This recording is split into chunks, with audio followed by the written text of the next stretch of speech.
Para comprender las vías neurales visuales describiremos el recorrido que sigue un estímulo. Ese atraviesa la córnea, humor acuoso, pupila, crisalino y humor vítreo para llegar a la retina. En esta estructura primero se encuentran con las células ganglionares, después las células bipolares y más atrás los fotorreceptores que contienen conos y bastones, los cuales traducen la energía lumínica en impulsos bioeléctricos. Estos impulsos son transmitidos a las células bipolares y de estas a las células ganglionares, cuyos axones se reúnen para formar el nervio óptico, el cual escapa del globo ocular por el punto ciego, lugar en el que al proyectarse un pequeño estímulo no es visible, aunque se rellena el vacío visual. Tampoco debe olvidarse que las células verticales de la retina se hallan interconexionadas lateralmente mediante las células horizontales y las amacrinas. En el nervio óptico de cada ojo se hallan separadas las fibras correspondientes a las hemiretinas nasal y temporal. Cada uno de los dos nervios llega hasta el quiasma óptico, lugar donde se encuentran los nervios ópticos de los dos ojos, y se esconden las fibras correspondientes a las porciones de las hemiretinas nasal inferior y temporal exterior de cada retina. En el quiasma óptico, las fibras temporales no se cruzan de hemisferio cerebral, mientras que las fibras nasales sí. De este modo, cada hemisferio cerebral poseerá información visual de los dos ojos, derecho e izquierdo.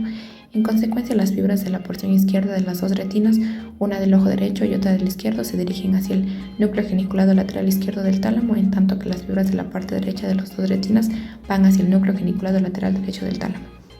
El núcleo geniculado lateral termina en los axones de las células ganglionarias de la retina, fin del tracto óptico, y en dicho núcleo geniculado lateral comienza un segundo grupo de neuronas que forman las fibras de proyección óptica, las cuales conducirán el impulso nervioso hasta el área visual primaria o córtex estriado, área 17 de Brodmann, y las áreas visuales secundarias 18 y 19 de Brodmann o áreas visuales de asociación. Fotorreceptores responden a la luz debido a las altas concentraciones de pigmento visual que es la iridopsina. Esta está formada por una proteína transmembrana llamada opsina, unida covalentemente a un cromóforo llamado retinal derivado de la vitamina A. El retinal es la parte sensible a la luz y representa dos conformaciones, una forma cis y una forma trans. Cuando los bastones se encuentran en condiciones de oscuridad, sustancia química intramolecular del GMP cíclico mantiene parcialmente abiertos los canales de sodio, manteniendo así los bastones ligeramente despolarizados, y un flujo constante de moléculas del neurotransmisor excitador glutamato saliendo de ellos. Cuando los receptores de iridopsina son blanqueados por la luz, la cascada de sucesos químicos desactiva el GMP cíclico, cierra los bastones de sodio, hiperpolariza los bastones y reduce la liberación de glutamato. La transducción de la luz parte de los bastones consigue algo importante: las señales neuronales se transmiten a través de los sistemas neuronales mediante la inhibición. El oído cumple la función de convertir las ondas sonoras en impulsos eléctricos que son interpretados por el cerebro. Los sonidos en frecuencias bajas producen vibraciones lentas y los sonidos en baja amplitud producen vibraciones de menor intensidad, mientras que los sonidos de alta frecuencia producen vibraciones rápidas. El sonido ingresa al oído mediante el canal auditivo externo, y esta a su vez se impacta contra la membrana timpánica, provocando una vibración como respuesta al sonido. La membrana timpánica es de forma cónica y se articula con tres huesecillos que son el martillo, el yunque y el estribo. Los movimientos en la membrana timpánica hacen vibrar a los huesecillos, y estos a su vez transmiten la información sobre la frecuencia y la amplitud hacia la ventana oval, y a su vez transmite hacia la cóclea, que tiene la forma de un caracol, y es en su parte interna donde se encuentra ubicado el órgano receptor llamado órgano de Corti. Este órgano de Corti está compuesto por dos membranas, la basilar y la tectorial. Los impulsos nerviosos son generados por la célula ciliar.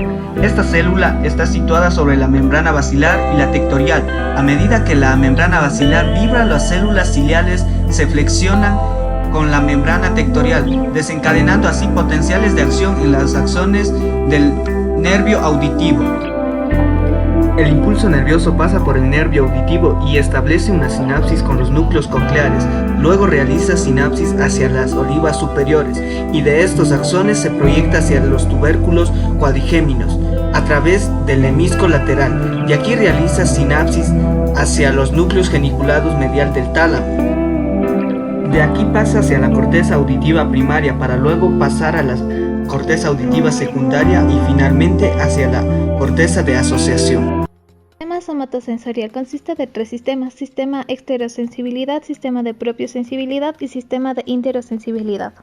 Esta exposición trata exclusivamente del sistema de exteriosensibilidad, el cual abarca 3 divisiones distintas para percibir estímulos mecánicos, térmicos y dolorosos. Los receptores cutáneos son terminaciones de Ruffini y discos de Merkel, terminaciones nerviosas libres y corpúsculos de Pacini. Los dermatomas son fibras nerviosas que transmiten la información desde los receptores cutáneos y otros receptores somatosensitivos que se reúnen formando nervios y penetran en la médula espinal a través de raíces dorsales. Dos vías somatosensitivas ascendentes principales. La primera es el cordón dorsal del sistema lemnisco-medial que conduce información sobre tacto y propiosensibilidad. El sistema anterolateral lleva información sobre dolor y temperatura. Las neuronas sensitivas de este sistema penetran en la médula espinal a través de una raíz dorsal ascendente por la zona homolateral en los cordones dorsales y establecen sinapsis en los núcleos del cordón dorsal del bulbo raquídeo.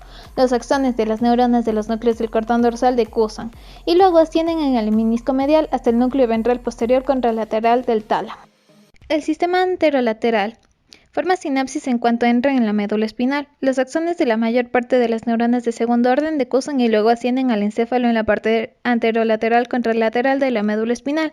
Sin embargo, algunas no decursan, sino que ascienden homolateralmente. El sistema anterolateral contiene 3 fascículos diferentes: fascículo espinotalámico, fascículo espinoreticular y fascículo espinotectal. La corteza somatosensorial es una corteza somática que está situada detrás de la cisura central o de Rolando y está formada por 3 áreas. La primera se localiza en la circunvolución parietal ascendente y corresponde a la porción alargada.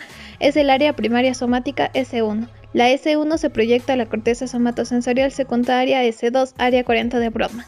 El lóbulo parietal posterior, áreas 5 y 7. Estas se conocen como áreas de asociación sensitiva dado que reciben información de una gran variedad de fuentes.